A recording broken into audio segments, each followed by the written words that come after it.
अयोध्या के रामलला की मूर्ति दिखी मुस्कुराते हुए।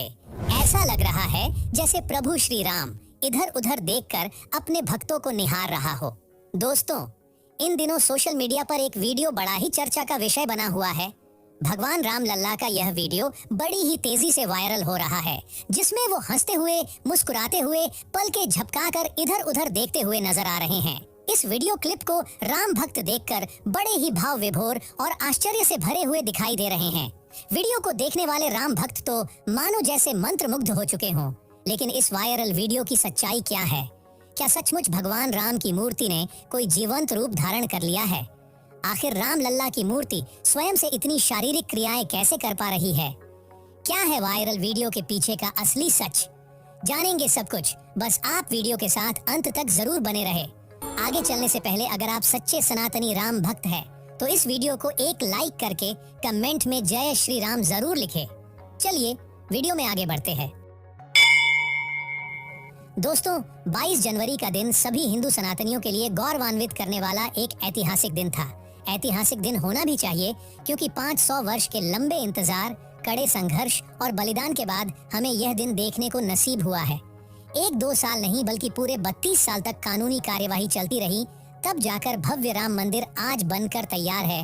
और यकीन मानिए, हमारी यह पीढ़ी सबसे भाग्यशाली मानी जाएगी जो राम जन्मभूमि अयोध्या में प्रभु श्री राम के बाल अवतार रामलला की प्राण प्रतिष्ठा के साक्षी बनी है। रामलला के प्राण प्रतिष्ठा में आए सभी वीवीआईपी लोग, जैसे उद्योग जगत की जानी मानी हस्तियां, फेमस क्रिकेटर, बॉलीवुड सेलिब्रिटीज और साउथ सुपरस्टार और संत महात्मा, सभी के चेहरे पर खुशी और आंखों में नमी साफ नजर आ रही थी। सभी सिद्ध महात्मा और संत लोग इस खुशी के पल पर रोते हुए नजर आए।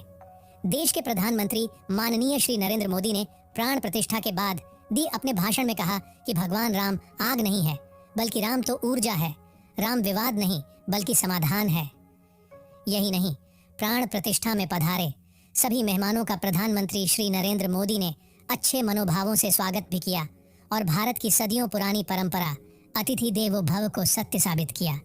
जितना अलौकिक और भव्य प्राण प्रतिष्ठा का यह समारोह था, आज उतनी ही मनमोहक प्रभु श्री राम की भाव भंगिमाएं हैं जो हमें देखने को मिल रही है। लेकिन एक स्वाभाविक सा प्रश्न मन में उठ रहा है कि भगवान श्री राम के बाल रूप वाली मूर्ति जो पलके झपकाते हुए, मुस्कुराते हुए और इधर उधर देखते हुए नजर आ रही है, उसके पीछे का सच क्या है? क्या यह किसी मेकअप आर्टिस्ट का कारनामा है या साक्षात भगवान श्री राम का ही कोई करिश्मा है? इस बात को जानने से पहले आइए समझते हैं भगवान राम की मूर्ति के बारे में, और यह भी जानते हैं कि आखिर प्रभु श्री राम का मूर्ति का रंग काला क्यों है।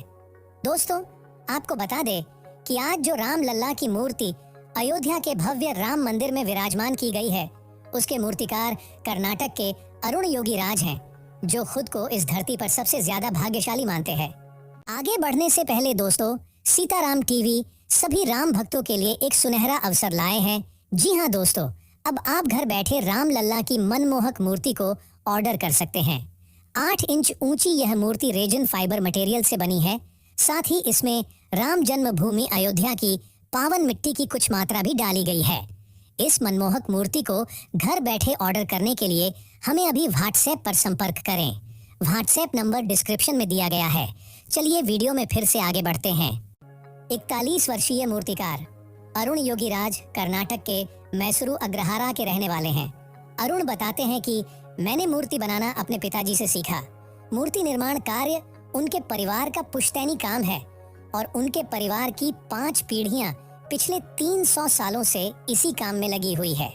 शुरुआती दौर में अरुण योगीराज ने मूर्ति कला को एक प्रोफेशन की तरह नहीं लिया। मैसूरू यूनिवर्सिटी से MBA की डिग्री हासिल करने के बाद एक निजी कंपनी में HR के पद पर जॉब किया। काम में मन न लगने के कारण अरुण योगीराज ने वर्ष 2008 में जॉब से रिजाइन किया और मूर्ति बनाने के अपने पैशन को फुल टाइम प्रोफेशन बना लिया। दोस्तों, आपको बता दें कि अरुण योगीराज ने मात्र रामलला की मूर्ति ही नहीं बनाई, बल्कि केदारनाथ में 35 टन वजनी और 12 फीट ऊंची आदि शंकराचार्य की प्रतिमा भी बनाई है। इसके अलावा मैसूर के KR नगर में बजरंग बली की 21 फीट ऊंची मूर्ति और अखंड संगमरमर पत्थर की मूर्ति भी बनाई है, जैसे डॉक्टर BR अम्बेडकर 15 फीट और श्री रामकृष्ण परमहंस 10 फीट। इसके अलावा इंडिया गेट के अमर जवान ज्योति के पास में सुभाष चंद्र बोस की 30 फीट ऊंची प्रसिद्ध मूर्ति भी बनाई है। स्वयं प्रधानमंत्री श्री नरेंद्र मोदी भी अरुण योगीराज की इस कला के कायल है और सराहना करते हैं। जो नहीं जानते उनको बता दे कि अयोध्या के भव्य राम मंदिर में कुल 3 मूर्तियों का चयन हुआ था और इनमें प्रतिस्पर्धा थी कि गर्भगृह में कौन सी मूर्ति रखी जाएगी। अरुण योगीराज द्वारा तराशी गई मूर्ति के अलावा राजस्थान के मूर्तिकार सत्यनारायण पांडे ने एक सफेद संगमरमर की मूर्ति बनाई थी जिसे राम मंदिर में अन्य स्थान पर प्रतिस्थापित किया जाएगा। कर्नाटक के ही अन्य मूर्तिकार गणेश भट्ट ने भी राम मंदिर के लिए एक मूर्ति तराशी थी जो मुख्य गर्भगृह में अपनी जगह नहीं बना पाई, लेकिन इसे भी मंदिर में एक अन्य जगह स्थापित किया जाएगा। चलिए अब अरुण योगीराज द्वारा बनाई गई काले रंग की मूर्ति पर चर्चा करते हैं कि आखिर क्यों इस मूर्ति का चयन किया गया। तो दोस्तों, जानकारी के लिए आपको बता दें कि करीब 200 किलोग्राम वजनी और 51 इंच की रामलल्ला की मूर्ति को 2.5 अरब साल पुरानी आसमानी नीली मेटामॉर्फिक चट्टान काले ग्रेनाइट पत्थर से बनाया है, जिसे मिनिमम रख रखाव में भी हजारों सालों तक सुरक्षित रखा जा सकता है। चिकनी सतह का होने के कारण इसे सोप स्टोन भी कहा जाता है, जो मूर्ति बनाने के लिए सबसे आदर्श पत्थर माना जाता है। यह एक ऐसा पत्थर है जो किसी भी मौसम और जलवायु में, चाहे ठंड हो, गर्मी हो या बरसात, सभी मौसम में पूर्णतः सुरक्षित रहेगा। खुद को सौभाग्यशाली बताने वाले योगीराज कहते हैं कि मैं रामलल्ला की मूर्ति बनाने में इतना व्यस्त हो गया था कि कई दिनों तक अपने घर वालों से बातें नहीं करता था। मूर्ति बनाने में क्या दिन और क्या रात सभी एक कर दिए। इसके अलावा मूर्ति पर ध्यान पूर्वक काम करने के दौरान अचानक से एक छोटा नुकीला पत्थर उनकी आंख में आकर धंस गया, जिसे ऑपरेशन के जरिए बाहर निकाला। इसके बाद भी अरुण योगीराज नहीं रुके और अंततः मूर्ति को जीवंत रूप प्रदान किया।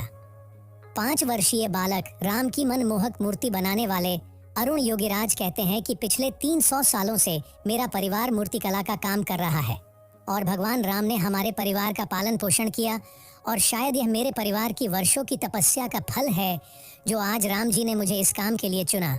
इसके अलावा योगीराज कहते हैं कि पेंटिंग बनाने में हुई गलती को सुधारने का चांस मिलता है, लेकिन मूर्ति के साथ ऐसा नहीं है। एक छेनी या हथौड़ी की गलत मार पड़ने पर पूरा पत्थर बिगड़ सकता है।